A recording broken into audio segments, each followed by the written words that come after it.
Ang sanggol nina Engin Akurek at Tagbabuyek Usten, isa sa mga pinakasikat na mag-asawa sa mundo ang salungatan sa pagitan ng telebisyon at Turkish cinema ay ilang buwan pa lamang. Ngunit naakit nito ang atensyon ng mundo ng sinehan at TV.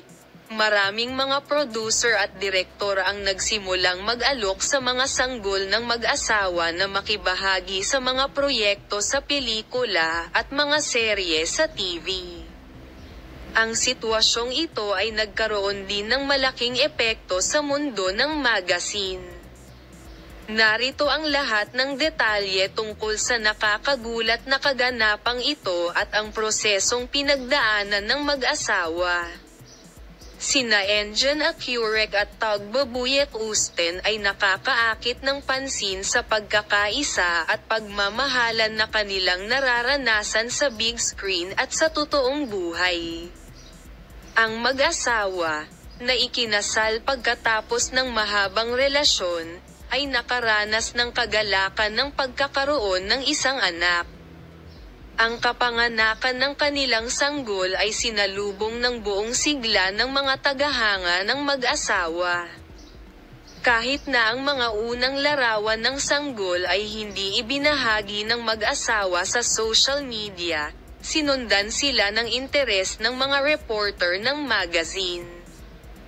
Ang mag-asawa at ang kanilang mga sanggol, na nakuhanan ng larawan na umalis sa ospital, ay naging sentro ng atensyon ng media. Bagamat pinigilan nina Engin Akurek at Tagbabuyek Usten na ibahagi ang larawan ng kanilang sanggol sa press, ang sitwasyong ito ay pumukaw ng kuryusidad sa mundo ng media. Pagkatapos ng kapanganakan ng sanggol, maraming mga producer at direktor ang nagsimulang magbigay ng mga alok sa sanggol na lalaki upang makilahok sa iba't ibang mga proyekto sa pelikula at mga serye sa TV.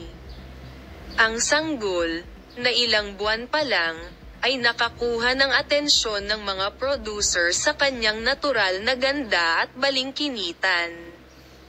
Nais din ni Engin Akurek na isama ang sanggol ni Tagbabuyek Usten sa kanilang mga proyekto, sa paniniwalang ang mga producer ay magpapakita ng natural na talento. Maraming iba't ibang mga proyekto ang inaalok, kung isa sa alang-alang na ang sanggol ay magpapakita ng natural na alindog at kariktan sa malaking screen. Nagulat at natuwa sina Engin Akurek at Tagbabuyek Usten sa mga alok na ito. Gayunpaman, hindi sigurado ang mag-asawa kung tama para sa kanilang mga sanggol na makita sa screen sa murang edad. Nag-aalala si Tagbabuyek Usten na ang pagpasok ng kanyang sanggol sa mundo ng media sa murang edad ay makakaapekto sa kanyang natural na pag-unlad.